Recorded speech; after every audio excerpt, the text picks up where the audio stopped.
Bir adama gaybi, Allah'dan gayri bilýär diýip iddia etsen, aýsan ýüregiňdäkini bilýär, yalan aldy ya.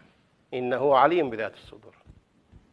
Yürekdäkini bir Allah bilir. Başga kiş bilmez. Kulak atan kiş bolup, bir adam bolup ýüregiňdäkini bildim, o ýüregiň arasynda elini goýan kiş bolup, hemme bular deccal bular hemme. Deccallyk bular, kezzaplyk, awan feribi. Adamlar fikri itaatden inhirafa gitmek. O bende Huda görýär, selleli, sakally, ahun adam. Nämeýse şaşym diýip fakir bilmeýär ki am adam. İllallah, bir Allah bilir. Allah'a şey diye, Kur'an'a şey diye.